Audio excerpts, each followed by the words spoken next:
ou cheval marin, n'est, malgré son aspect étrange, qu'un vulgaire poisson dont la taille ne dépasse pas 15 cm sur nos côtes.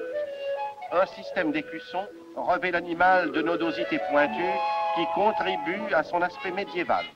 Sa partie supérieure évoque un cheval, sa partie inférieure une chenille.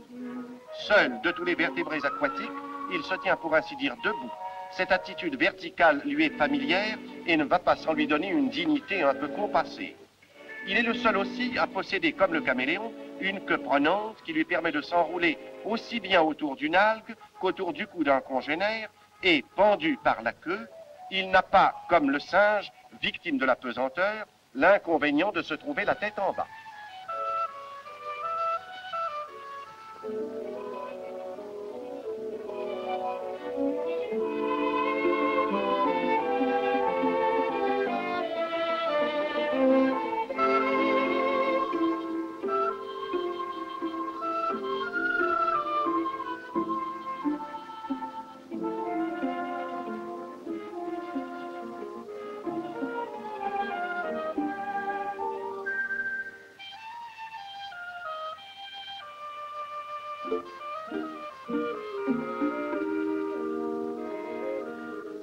Normalement de couleur brique, vert sombre ou gris foncé, l'hippocampe peut blanchir sous certaines influences et même se transformer parfois en cheval-pie.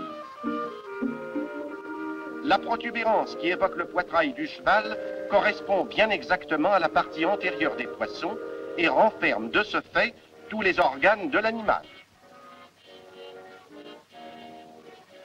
Voici la vessie natatoire, stabilisateur très sensible dont le dérèglement lui ferait perdre l'équilibre.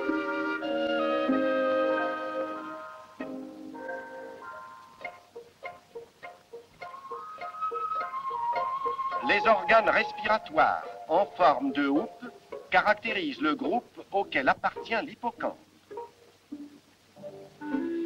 La respiration vue de dos montre de quelle étrange façon se soulèvent les petits os de son crâne.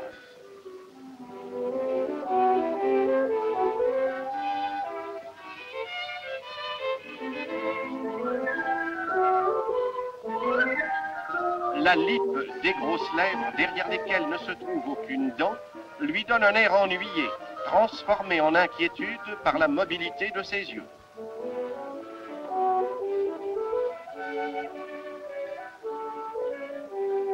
Chez certaines espèces, la tête et le dos portent des cornes.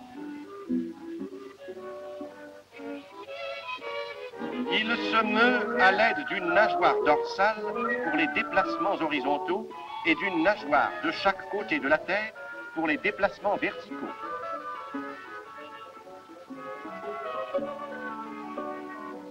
La queue sert de balancier, mais jamais de propulseur.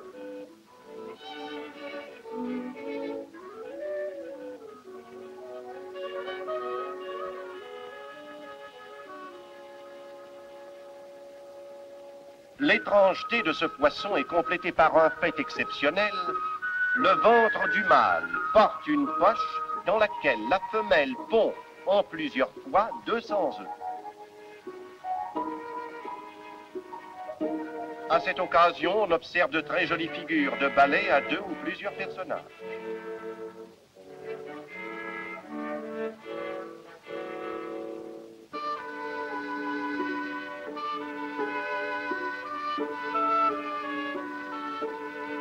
Le mâle féconde au passage les œufs qu'il reçoit de la femelle et surajoute à cela une fonction caractéristique de la femelle en nourrissant les embryons dans sa poche.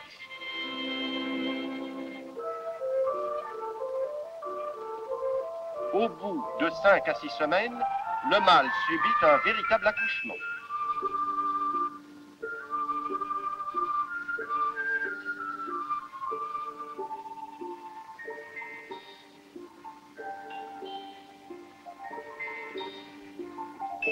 Une expression d'angoisse accompagne le roulement des yeux.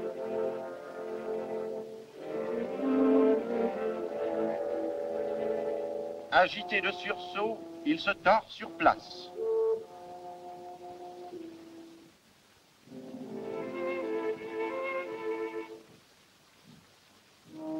La respiration s'accélère.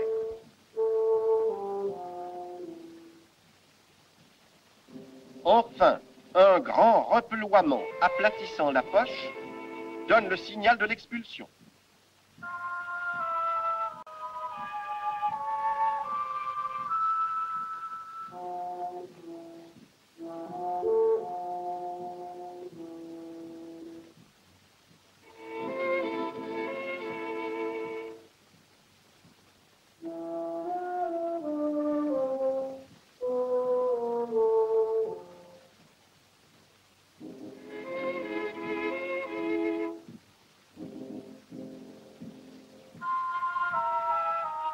Comme les petits sortent peu nombreux chaque fois, la délivrance demande de longues heures.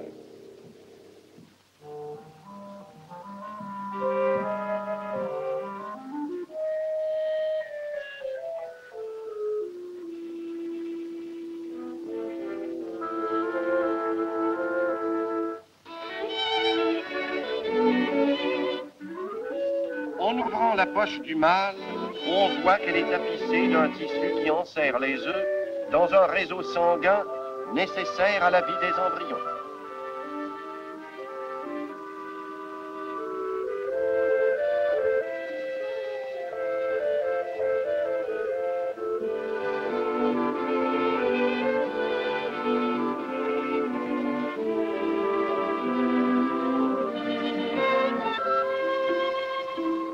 Après le départ des embryons, ce tissu reprend son aspect normal de vulgaire tissu conjonctif. Au début, l'embryon dans la poche du père n'a pas de bouche. Sa tête est ronde, avec de gros yeux. La queue, déjà annelée, termine le corps mince comme un fil. L'énorme boule nutritive attachée à son ventre sera absorbée peu à peu.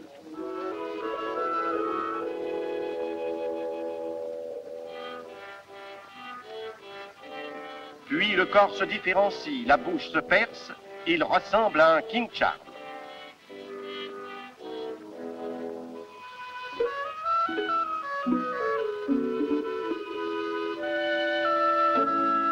Le relief des écussons se dessine. À un fort grossissement, on voit les toutes jeunes cellules colorées dessiner d'étranges figures.